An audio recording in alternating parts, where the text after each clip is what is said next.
Eliphaz nous fait l'impression d'un personnage étrangement compliqué. Assurément, il a quelques connaissances de Dieu, connaissances purement théoriques peut-être. Nous ne savons.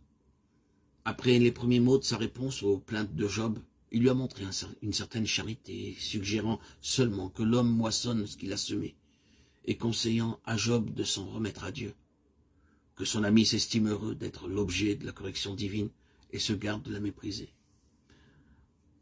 Si El Shaddai, celui qui donne la bénédiction, fait la plaie immanquablement, il guérit aussi. L'adversaire accuse sans cesse l'homme devant Dieu, et il accuse constamment Dieu auprès des hommes. Il le leur montre insensible et travestit ses pensées auprès de ses créatures. L'homme est comme un vermisseau. Du matin au soir, il est brisé, dit encore l'esprit qui a visité Eliphaz. Ils sont à plaindre ceux qui se confient en des visions nocturnes par la connaissance de Dieu. Ils se laisseront certainement égarer. Un esprit de mensonge fait errer Eliphaz. Il le conduit à l'erreur avec une demi-vérité. Assurément, l'homme mortel n'est pas pur devant le Dieu saint, mais l'esprit nocturne a oublié de mentionner le sacrifice, les holocaustes que Job offrait continuellement, lesquels annonçaient le sacrifice du Christ au calvaire. À cause du sacrifice, l'homme était rendu agréable à Dieu. Enfin, s'il peut être dit que la vie de l'homme sur la terre est comparable à celle de la teigne du vermisseau, il est faux d'avancer que Dieu le laisse périr sans y prendre garde. Les cheveux même de votre tête sont tous comptés, dit le Seigneur à ses disciples. Et vous valez mieux que beaucoup de passereaux, Matthieu 10, 30, 31.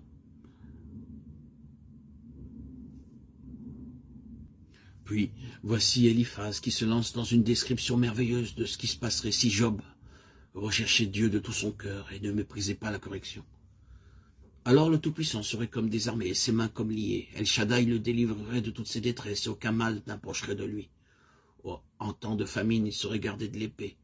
Le fléau de la langue ne le toucherait pas. La destruction ne l'effraierait pas. Il se rirait du danger et ne craindrait point les bêtes des champs. Sa maison, protégée par Dieu, jouirait de la paix. Sa postérité serait comme l'herbe.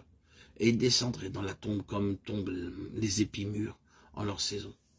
Voilà, nous avons examiné la chose. Elle est ainsi. Écoute cela et fais-en ton profit. C'est là un beau discours, Eliphaz. Mais il tomba faux, et ce n'était pas le moment de parler des bénédictions de la délivrance. Les prémices sont fausses.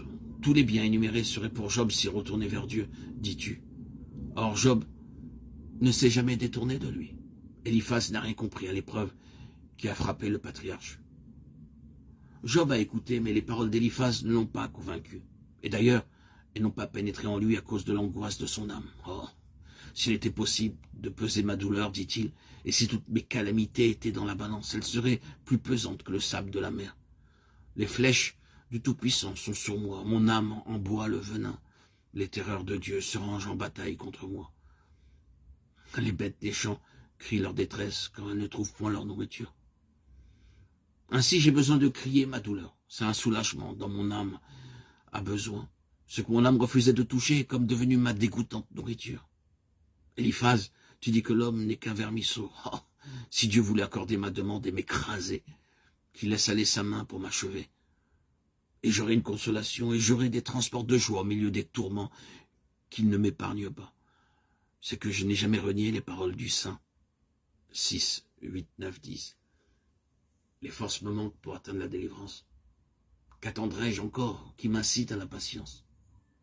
Ma chair n'est point d'airain. Ne suis-je pas sans secours? Le salut n'est-il pas loin de moi? Celui qui souffre a droit à la compassion de son ami même quand il abandonnerait la crainte du Tout-Puissant, dit Job, chapitre 6, verset 14. Or, ceux qui sont venus pour le consoler l'accablent et les comparent à des torrents sans eau. Mes frères sont perfides, comme le lit des torrents qui disparaissent. Viennent les chaleurs et ils tarissent. Les caravanes se détournent pour y trouver de l'eau. Des voyageurs sont honteux d'avoir eu confiance. Ainsi, vous êtes comme si vous n'existiez pas. Vous voyez mon angoisse et vous en avez horreur. Vous ai-je demandé quelque chose? Ou des présents, ou vos biens? Ou de me délivrer de la main des méchants?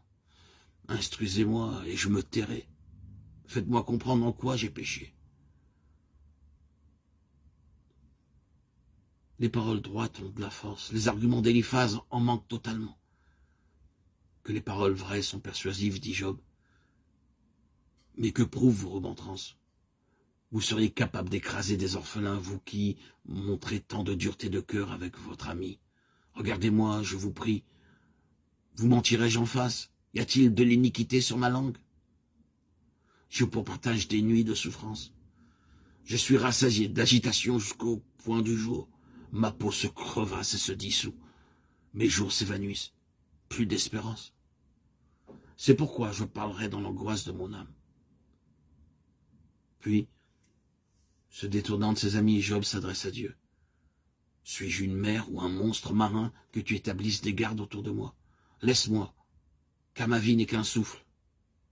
Qu'est-ce que l'homme pour que tu l'éprouves à tous les instants? Si j'ai péché, qu'ai-je pu te faire, gardien des hommes?